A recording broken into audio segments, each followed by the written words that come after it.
السلام عليكم ورحمة الله وبركاته. الله يسعد صباحكم. اليوم من أجواء الصياهد التقيت بشخصية إعلامية إن شاء الله أني أقول فريدة من نوعها، المستشار عبد الله الودعاني. حياك الله. وسهلا، والله يرفع قدرك. وإن كنت متميزا فأنا أحد تلاميذك اللي أتعلم منك دائما. أنت رجل متميز، وهنيئا لمتابعيك بك. الله يرضى عليك. طبعا إضافة اليوم لسنابي بالحقيقة أني ألتقي في شخصية إعلامية مرموقة كشخصيتك. لو كان لي أنا بعض الملاحظات. بالعكس، حنا نحب النقد البناء، بالعكس يشرفني. تسلم. ملاحظاتي، أنت حطيت على الإعلاميين بصفة أو مشاهير السوشيال ميديا بصفة عامة. طبعا مشاهير السناب، ملاحظتك عليهم وكان فيه نقد بناء، بنقد يعني إن شاء الله أنا أبغى أسمع وأسمع متابعيني عن هالنقد. أول شيء الله يسعد مساك ومساء متابعينك الأفاضل، وأنا أشكرك على إتاحة الفرصة لي، وهذه إضافة كبيرة لي أنا شخصيا أن أظهر معك على أحد وسائل التواصل الاجتماعي.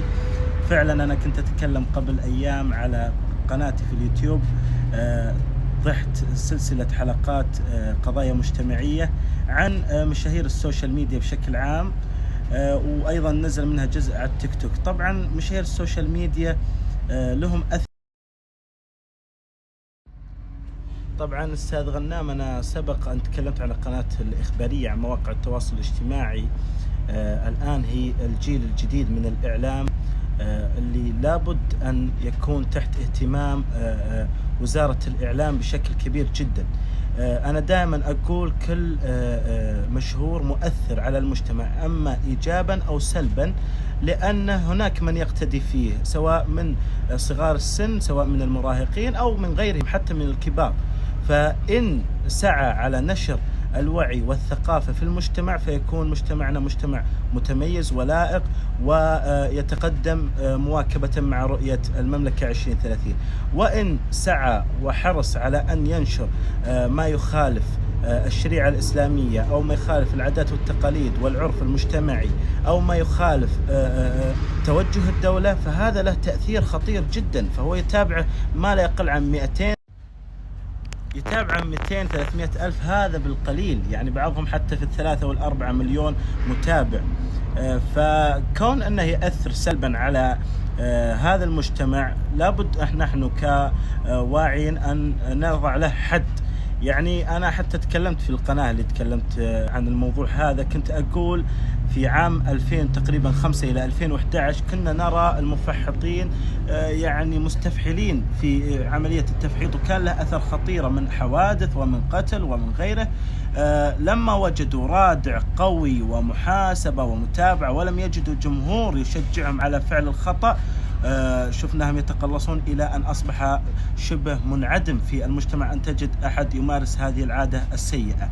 لهذا نحن دائما حريصين على توعية المجتمع بعدم تشجيع السيء وتشجيع المتميز الناجح الذي يبث كل ما يفيد المجتمع ويفيد دولتنا.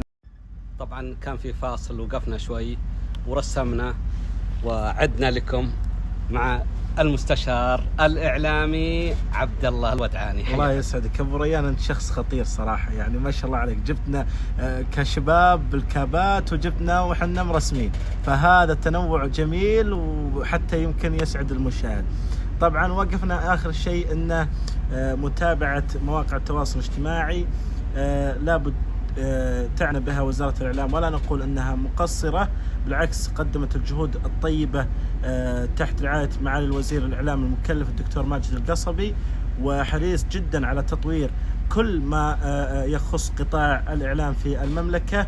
ولكن يقع على عاتقهم عناء كبيرا، فهناك أشخاص لا يمشون وفق تطلعات الدولة في تطوير كافة القطاعات فيما يخدم المصلحة العامة. توجيه مهم لابد أن نتفق عليه جميعا. نحن كمتابعي السوشيال ميديا أو مواقع التواصل الاجتماعي أو الإعلام الحديث بما يسميه البعض، لابد أن نهتم في دعم الشخص الذي يبث الإيجابية في المجتمع، الذي يزيد من وعي المجتمع سواء في دينهم، سواء في ثقافتهم، سواء فيما يخدم الوطن. الآن الوطن تواكب تطور عالمي ليس بسيط، يعني تسعى إلى الوصول إلى أعلى القمم. نحن عصب هذا النجاح وعصب هذا التميز في الدولة، فاليد الوحدة بالمثل العام لا تصفق. نحن كمجتمع كمواطنين لابد أن نقف ونؤازر الدولة في تطوراتها وسعي نساعد الدولة في وصولها إلى التميز والتقدم العالمي بما يعود نفعه بإذن الله ومشيئته على مجتمعنا الحالي وعلى المجتمعات القادمة من أبنائنا وأحفادنا بمشيئة الله تعالى. شكرا لك يا أبو ريان. قبل تختم، أنا عندي مداخلة. وزارة الإعلام ممثلة في الإعلام المرئي والمسموع أيضا لها جهود، وأصدرت تراخيص إعلامية بحيث أن تمنع التجاوزات وتعطي كل ذي حق حقه. من أخطأ يتحمل نفسه، ومن اجتاز فهو إن شاء الله يقدم الشيء اللي يفيد المجتمع. بلا شك وزارة الإعلام مشكورة، وهيئة الإعلام المرئي والمسموع جهودها تذكر فتشكر، وجهود طيبة ومباركة، ونحن نؤازر. تسلم. حنا بدورنا نؤازرهم ونشجعهم ونقول لهم سيروا ونحن معكم وإلى الأمام دائما إن شاء الله. أخوي المستشار عبد الله، طبعا معرفاتك في وسائل التواصل الاجتماعي باسم المستشار عبد الله الودعاني، لك مقاطع في اليوتيوب أثارت جدل، أثارت لمحتواك الجميل الهادف، المحتوى اللائق إن شاء الله في المجتمع السعودي بصفة عامة. كان عندي أسئلة كثيرة، أنت قطعت علي خط المناقشة في إجاباتك الجميلة. كانوا وسائل أو مشاهير السناب أدخلونا في عالم، أنا ترى أخش معك بالجو، أدخلونا في عالم إلى أن وصلنا إلى حد فرشهم. صحيح، فعلا صحيح. ونحن بدورنا كمجتمع، وأنا جزء من هذا المجتمع السعودي العريق، نرفض تماما أي تصرف أو أي عادة غير مقبولة شرعا أو غير موافقة لتطلعات دولتنا العزيزة أو تؤثر على المجتمع تأثيرات سلبية. لن نقبلها، ونقول لهؤلاء المشاهير: إن رأيتم من يشجعكم فاعرفوا أن هذه فيها فئة قليلة من ضعفاء النفوس، من مرضى النفسيين، من أقليات الناس وأسوأ الناس. لا تعتقدون أن شخص مثقف أو متعلم أو شخص ذو قامة وقيمة سيتابعك ويشجعك. نهائيا ستجد أسوأ الأشخاص هم من يتابعوك ويشجعوك، وهؤلاء ولله الحمد فئة قليلة، وبإذن الله سيكون لهم رادع قوي، مع أن الدولة جهودها الآن ممثلة في النيابة العامة.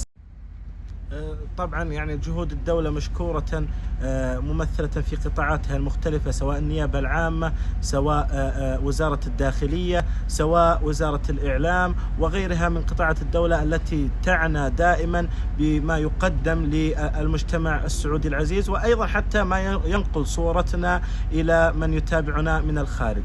هل تتوقع يوم من الأيام أن الإسنابيين اللي احنا نشاهدهم في الشاشات سينقرضون تماما بعد التصاريح؟